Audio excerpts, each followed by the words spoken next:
প্রবারণা পূর্ণিমা উপলক্ষে বৌদ্ধ ধর্মাবলম্বীদের প্রাণকেন্দ্র বান্দরবানে এখন উৎসবের আমেজ। রথ টানা, ফানুস উড়ানো আর ধর্মীয় আচার অনুষ্ঠানে মেতেছেন মারমা সম্প্রদায়ের মানুষজন। উৎসবকে কেন্দ্র করে পাহাড়ে এখন পর্যটকের পদচারণায় মুখর।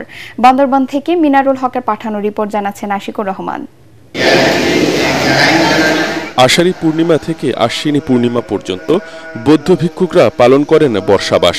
এই বর্ষাবাসের শেষেই আসে প্রবারণা পূর্ণিমা, বৌদ্ধ সম্প্রদায়ের অন্যতম ধর্মীয় উৎসব। এদিন ভিক্ষুকরা আত্মশুদ্ধির মাধ্যমে পুণ্য অর্জনের বার্তা ছড়িয়ে দেন। আর এই পুণ্যময় দিনে বান্দরবানে আয়োজন করা হয় ঐতিহ্যবাহী রথ টানা উৎসবের। রঙিন পোশাক পরে মারমা তরুণ তরুণীরা এক মন্দির থেকে আরেক মন্দিরে রথ টেনে নিয়ে যায়। ঢাক ঢোলের তালে বাঁশির সুরে মুখরিত হয়ে ওঠে পাহাড়।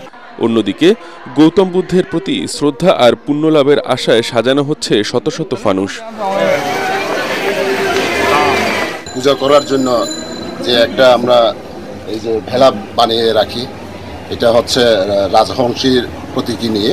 দু রঙের কাজ বাকি আছে এবং এটি আমরা 7 তারিখে পাড়া প্রদক্ষিণ করে নদীতে বিসর্জন নিব। প্রবারণা পূর্ণিমা উপলক্ষে আমরা এবারে রাজহংসী আদলের রথ বানাচ্ছি, সাথে রথ পাহারা দেওয়ার জন্য আমরা পচমা বানাচ্ছি। সন্ধ্যায় শহরের উজানিপাড়া ও মধ্যপাড়ায় অনুষ্ঠিত হবে এই রথ টানা উৎসব। উৎসবকে ঘিরে এখন বান্দরবানের মারমা পল্লীগুলোতে চলছে নানা আয়োজন। নেওয়া হয়েছে পর্যাপ্ত নিরাপত্তা ব্যবস্থা। অনুষ্ঠানকে কেন্দ্র করে বান্দরবান জেলা পুলিশ প্রয়োজনীয় যে নিরাপত্তা ব্যবস্থা সেটা গ্রহণ করবে। বান্দরবান জেলার আইন শৃঙ্খলা পরিস্থিতি অনেক ভালো। এখানে যে সকল সাধারণ পাহাড়ি বাঙালি জনগণ আছে তারা সম্প্রীতিটাকে সবসময় প্রাধান্য দেয়।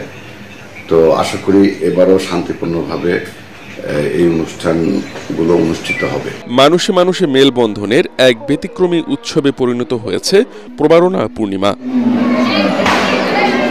Bureau report, ATN Bangla.